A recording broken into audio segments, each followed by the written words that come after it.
Hello, friends, and welcome to Figure Study, where once again I'm looking at something that's actually not like 6 months or older, and that is Transformers Cyberverse Battle for Cybertron Clobber.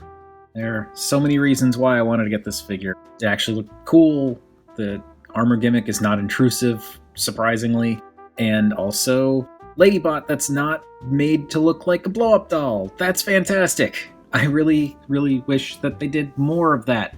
Not that Flame Toys nonsense, but Clobber is fun. I actually managed to find her in a store, which I was really surprised with, because the stores around here are awful. I hate trying to find stuff in physical stores in this neighborhood. But anyway, Clobber. We're talking about Clobber, and Clobber's alt mode is a thing that exists. I think of it as like a hover tank, kind of. It's definitely not elegant. It's basically a box stacked on other boxes, and it kind of looks like it could be a thing, but not really. But it's fine. It gets the job done. The actual transformation itself is it's actually pretty fun. It's just, this isn't much of anything to look at. There's a little bit of an implied cockpit down here, which is fine. And you've got the big cannon up here, but like, what is going on down here? Like, you've got the claws just kind of sticking out along, like the arms themselves are just right along the side there. There's no, there aren't any treads. There's not really any thrusters on this thing. So presumably it just hovers and kind of glides. The detailing isn't bad. We'll look at most of this in robot mode, but there is some molding along the sides here, along the top of the barrel here. I also appreciate the molding and paintwork done in here. Wings, little winglets really along the sides up here. They actually painted the ends in red, which I don't know if those are supposed to be lights or actual boosters. Probably boosters. And then, of course, there's this nice detailing along the top here with these angled black lines and the nice neon green angled lines going along there, kind of meeting in the middle. Nice symmetrical design there. And the bottom is just legs and hollow arms. So yeah, there's not a whole lot to say about Clobber's vehicle mode. It's, as I said, it is a thing that exists.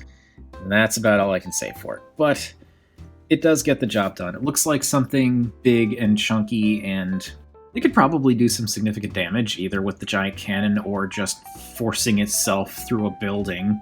Here she is with a standard deluxe, and there's definitely more weight to this guy, even though space-wise she does seem significantly bigger, but it's the Cyberverse line. I don't really hold it against it. And here she is with the duck tank. Okay.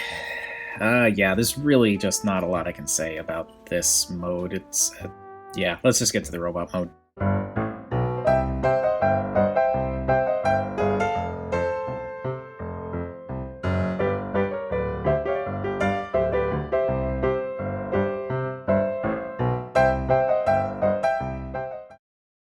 And here we have Clobber in her robot mode, and this is absolutely the reason why I got this figure. This is great. I love this.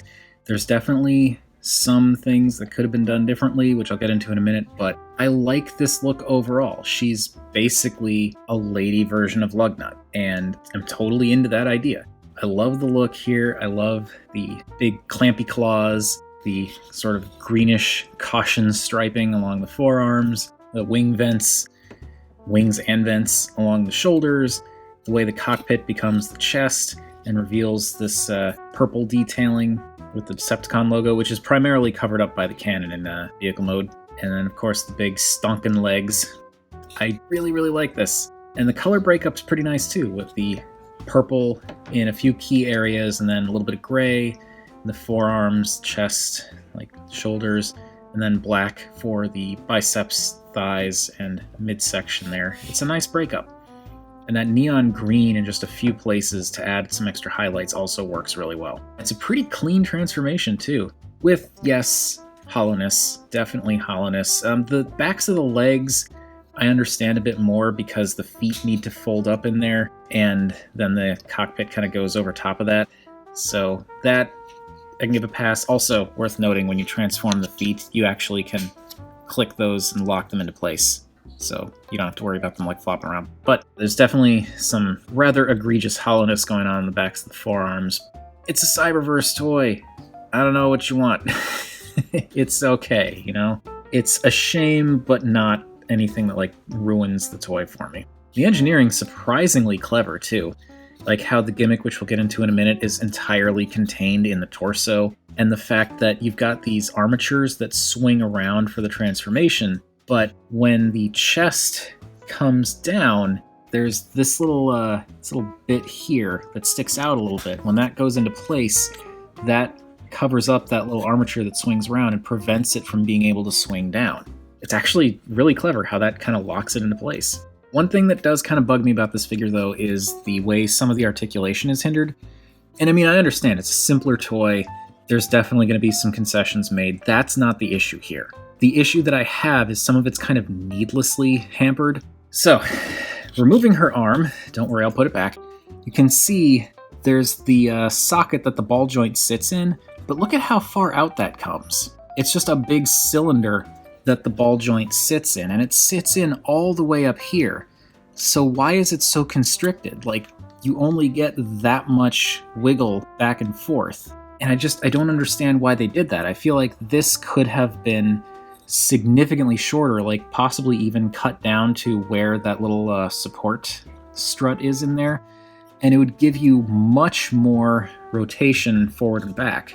And it doesn't, like, it's not like the whole cylinder is necessary. You can feel it, like it pops in place there when it gets to the end. So, like, they needlessly hampered it. I don't really understand. I guess maybe they did it because that way it would be harder for it to get misaligned when going back into vehicle mode, but I'm kind of thinking once I'm done with this video, at some point, I'm just going to pop her arms and legs off and shave down some things, because that would give her just a bit more posability. And, like, the legs, again, there we go. The legs also do that, where you've got, you know, this cup that comes out way too far, though there's a lot more supports built in there, so probably have to, like, shave it down kind of more along the line of the hip there.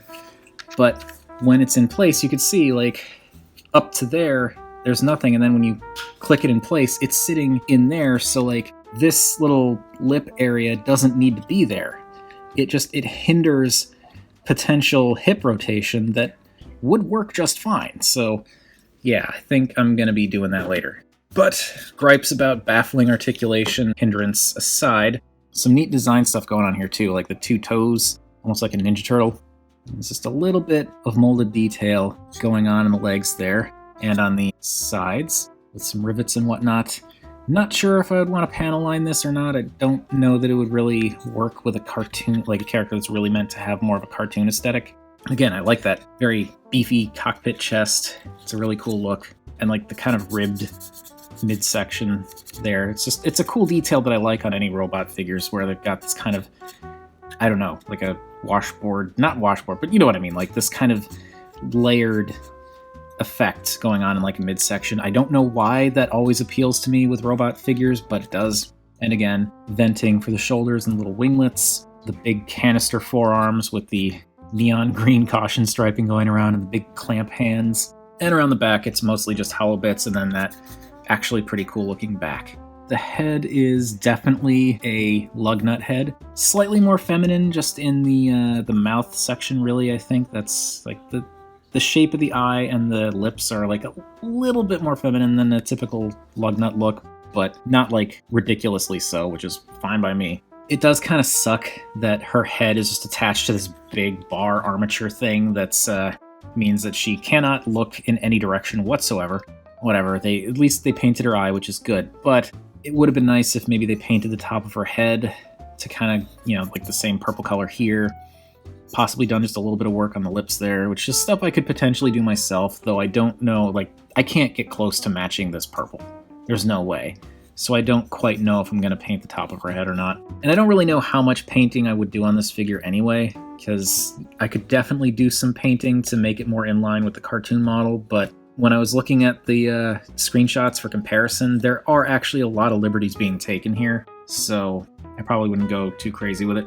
Now, the cannon that popped off, we were looking at it from this angle before, but now we flip it over, and yes, it's hollow here, but there's this purple plastic that's been attached to give it a little bit more detail. And now it works as a slightly different shaped blaster, where before it was like a cannon with the wider top. Now it's more of a blaster with a wider bottom. And that just pegs into one of her claws, and now she has a cannon that she can sort of, kind of aim, and it would be just nice if this could move more and the legs could move more. Like, you can kind of get a pose out of her and it works, but I just wish she had more in the way of like thigh rotation, shoulder rotation, and it would be nice if she could move her head, but given the way that the figure transforms, there is not really a way that I could futz head movement in there.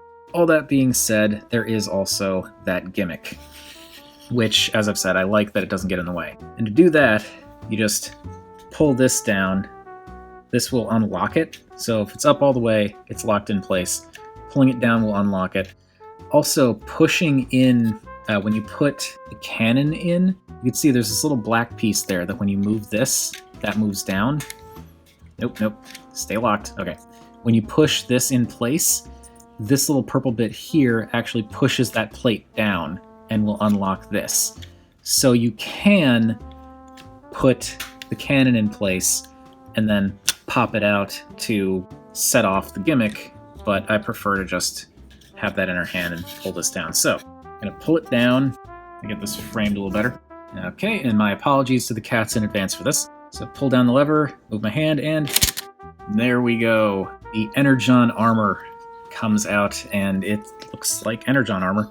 It's weird. I think it's a cool idea. I think it's a fun gimmick, and I absolutely appreciate the fact that it really doesn't get in the way of anything. And it kind of works for what it is. Like, you can still kind of, sort of get, like, unfortunately, this only folds in.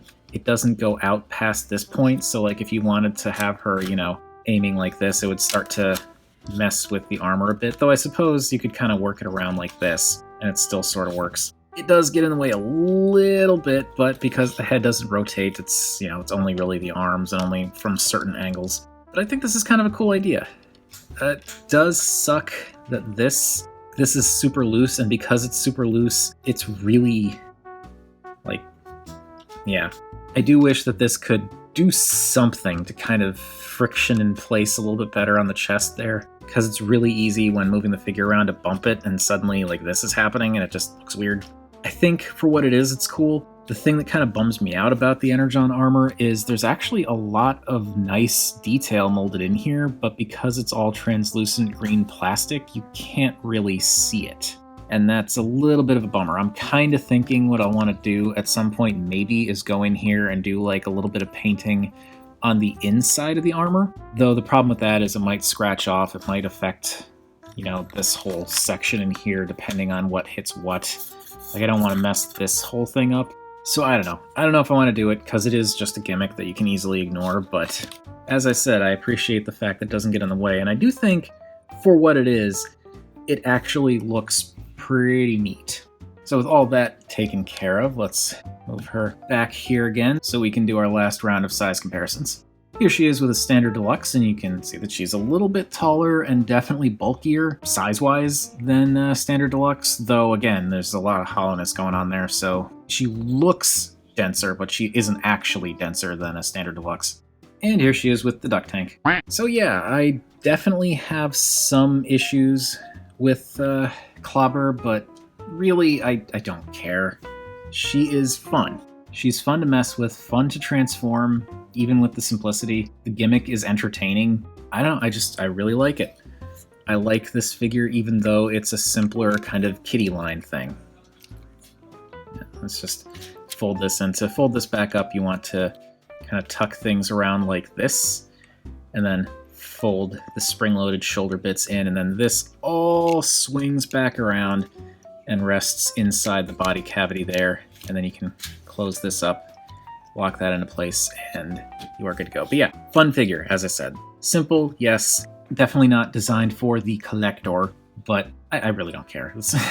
It's fun. It is a fun toy. I would love it if Clobber got, say, like a Voyager-sized figure from the Cyberverse Adventures line, which is a little bit more advanced. Like, not advanced. It's a little bit more complicated, a little bit more detailed. That line is really fun. And that's the one that I did the custom Bumblebee, Megatron, and Optimus Prime with. So, like, yeah, if they did, like, a Clobber in that line, I would totally be in for that. But as it is, this is what we got, and this is fine. This is fun. I enjoy it. It's a cool toy, as I keep saying. But that is enough, it's more than enough, for what I think of Transformers Cyberverse Battle for Cybertron Energon Armor Clobber. Cyberverse Clobber for short. What do you all think of this figure? Whatever your thoughts, feel free to chime in down below. I always enjoy hearing from you all. And remember, art is more than meets the eye.